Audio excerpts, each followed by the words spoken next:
So எல்லாருக்கும் வணக்கங்க. கற்றலக IAS academy சார்பாக உங்களை நான் வரவேற்கிறேன். ஸோ டேஸ்க்கு அப்ளிகேஷன் போடுற வீடியோ போடுறோம் அப்படின்னு நம்ம சொல்லியிருந்தோம். ஸோ அது அவங்களோட அஃபிஷியல் வெப்சைட்டுக்கு நீங்கள் விசிட் பண்ணணுங்க. So first central university of Tamil Nadu அப்படின்னு சொல்லிட்டு இந்த இருக்குல்ல, நீங்கள் டேஸ் யூபிஎஸ்சி அப்படின்னு சொல்லி டைப் பண்ணிங்க அப்படின்னா ஃபஸ்ட்டு வரக்கூடிய website so central university of தமிழ்நாடுன்னு சொல்லிட்டு அவங்களோட வெப்சைட் இருக்கும். ஸோ அதில் doctor Ambedkar centre of excellence அப்படின்னு சொல்லியிருப்பாங்க. இது நீங்கள் கிளிக் பண்ணிங்க அப்படின்னா உங்களுக்கு கூப்பிட்டு போகுங்க. இந்த வெப்சைட் வரும். ஸோ இதுதான் அஃபிஷியல் வெப்சைட். ஓகேவா? ஸோ இதுதாங்க அஃபிஷியல் வெப்சைட். இதில் நீங்கள் வந்தீங்க அப்படின்னா அவங்க நோட்டிஃபிகேஷன் கொடுத்துருப்பாங்க. நம்ம அந்த நோட்டிஃபிகேஷன் பற்றி தெளிவாக பார்த்துருந்தோம். ஸோ இதுதான் நோட்டிஃபிகேஷன். அதே மாதிரி கைட்லைன்ஸும் கொடுத்துருந்தாங்க. அந்த கைட்லைன்ஸை பற்றி நம்ம பார்த்துருந்தோம். இப்போது அப்ளிகேஷன் லிங்க் அப்படின்னு சொல்லிட்டு கொடுத்துருக்குறாங்க. ஸோ இந்த அப்ளிகேஷன் லிங்க் அப்படிங்கிறத கிளிக் பண்ணிங்க அப்படின்னா டேரெக்டாக உங்களுக்கு அப்ளிகேஷன் பண்ண ஃபார்ம் கூட்டு போகும். அது வெறும் ஒரு கூகுள் டாக்ஸில் கொடுத்துருக்குறாங்க. அந்த டாக்ஸை நீங்கள் ஃபில் பண்ணுற மாதிரி இருக்கும், கூகுள் ஃபார்மை. ஸோ அதை கிளிக் பண்ணிங்க அப்படின்னா உங்களுக்கு டேரெக்டாக அவங்களோட கூகுள் ஃபார்ம்ஸ்க்கு கொண்டு போயிடுங்க. ஸோ கூகுள் ஃபார்ம்ஸ் நிறைய நீங்கள் ஃபில் பண்ணியிருப்பீங்க. ஸோ இந்த மாதிரி தான் இருக்கும். டேஸ் CUTN போட்டிருப்பாங்க. ஸோ இதில் உங்களோட மெயில் ஐடி நீங்கள் அந்த இதை கிளிக் பண்ணணும். அப்படின்னா தான் உங்களோட மெயில் ஐடி உங்களுக்கு ஷோ ஆகும். அதே மாதிரி உங்களோட நேம் நீங்கள் ஃபஸ்ட்டு டைப் பண்ணணுங்க. அதுக்கப்புறம் உங்களோட இமெயில் ஐடி நீங்கள் கொடுக்கணும், வேலிட் இமெயில் ஐடி. அப்புறம் உங்களோட ஜெண்டர் நீங்கள் மேலாக ஃபீமேலாக செலக்ட் பண்ணிவிட்டு ஸோ உங்களோட ஃபாதர் நேம் நீங்கள் டைப் பண்ணணும். அப்புறம் மதர்ஸ் நேம் கொடுக்கணும். ஸோ இதில் அதுக்கப்புறம் உங்களோட கார்டியன் நேம், அதாவது இதில் ஸ்டார்னு சொல்லிட்டு இருக்குங்க. ஸோ அந்த ஸ்டார் அப்படிங்கிற இடம் இருக்குல்ல, மதர் நேம் கிட்ட ஃபாதர்ஸ் நேம் கிட்ட, இந்த ஸ்டாருங்கிற இடம்லாம் கம்பல்சரியாக நீங்கள் ஃபில் பண்ணக்கூடிய டேஷ் நீங்கள் கண்டிப்பாக ஃபில் பண்ணணும். அது இல்லை அப்படின்னா நீங்கள் ஆப்ஷனல், ஸோ விட்டுக்கலாம். ஓகேவா? கார்டியன் நேம் நீங்கள் விட்டுறலாம். அடுத்து உங்களோட கேட்டகரி, ஸோ எஸ்சியா, ஓபிசியில் நான் கிரீமி லேயரா. ஸோ இது நீங்கள் உங்களுக்கு ஏற்ற மாதிரி நீங்கள் ஃபில் பண்ணணும். ஸோ நீங்கள் ஓபிசிக்குள்ளே வரீங்களா அப்படிங்கிறத செக் பண்ணிக்கோங்க. நான் கிரீமி லேயராக இருக்கணும் மெயினாக. ஸோ 8 lakhs கீழே உங்களுக்கு இன்கம் அடுத்து வரக்கூடிய செக்ஷனில் நீங்கள் ஃபேமிலி ஆனுவல் இன்கம் போடணும். ஸோ அதுக்கு அவங்களோட ரூல்ஸ் அந்த 8 lakhs கீழே இருக்கணும் அப்படின்னு சொல்லியிருந்தாங்கல்ல. ஸோ அது நீங்கள் போடணும். உங்களோட ஆக்சுவலான இன்கம், உங்களோட இன்கம் சர்டிஃபிகேட்டில் என்ன இருக்கோ அப்படிங்கிறது. இப்போ சில பேர்ட்ட இன்கம் சர்டிஃபிகேட் இல்லை அப்படின்னா நீங்கள் அப்ளை பண்ணணுங்க. ஸோ அப்ளை பண்ணிட்டு நீங்கள் சூஸ் பண்ணணும். ஸோ கேட்டகரி சூஸ் பண்ணும்போதும் எஸ்சியா ஓபிசியாங்கிறது தெளிவாக சூஸ் பண்ணுங்கள். அதுக்கான சர்டிஃபிகேட்டும் உங்கள்கிட்ட இருக்கணும். ஸோ இந்த இன்கம் நீங்கள் டைப் பண்ணுறது உங்களுக்கு கரெக்டான இன்கமாக இருக்கணும். உங்களோட இன்கம் சர்டிஃபிகேட்டில் வரக்கூடியது. அடுத்து நீங்கள் have you awaited any free coaching before அப்படின்னு கேட்டிருக்காங்க. இதுக்கு முன்னாடி எதுவும் ஃப்ரீ கோச்சிங் அவைல் பண்ணியிருக்கிறீங்களா அப்படின்னு.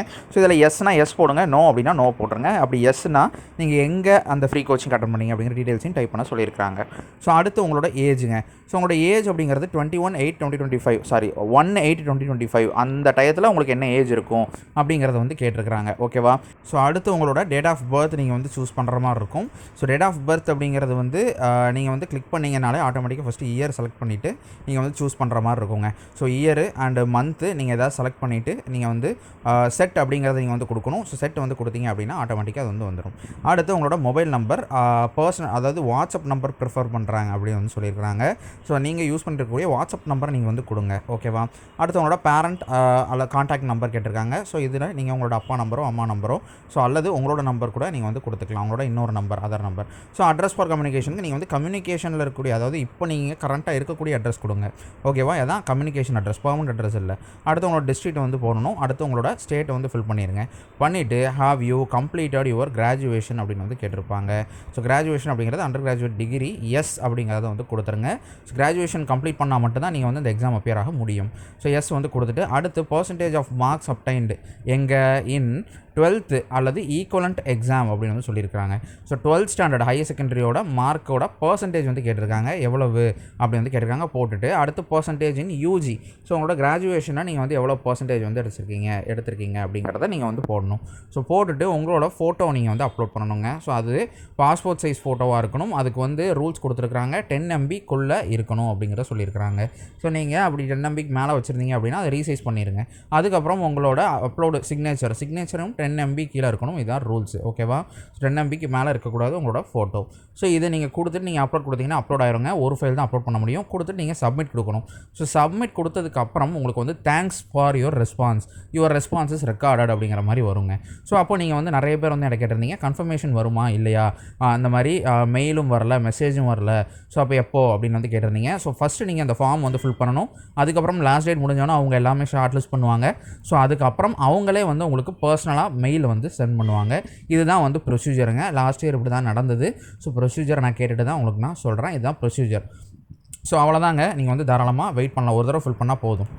ஸோ ஓகேங்க, நிறைய பேர் வந்து ப்ரொசீஜர் வந்து எப்படி அப்படின்னு கேட்டுட்டு இருந்தீங்க, ஃபில் பண்ணுறது எப்படி அப்படிங்கிறது. ஸோ அதான் அந்த வீடியோவில் நான் சொல்லியிருக்கேன்.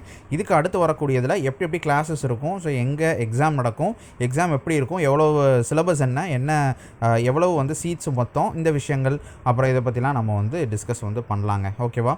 ஸோ ஸ்டைஃபன் எப்படி மெயினாக, அப்புறம் ஹாஸ்டல் எப்படி தருவாங்க, அந்த மாதிரி நிறைய டவுட்ஸ் இருக்குது. நம்ம அதை அடுத்த வீடியோவில் கிளாரிஃபை பண்ணலாம். ஓகேங்க, பார்க்கலாம்.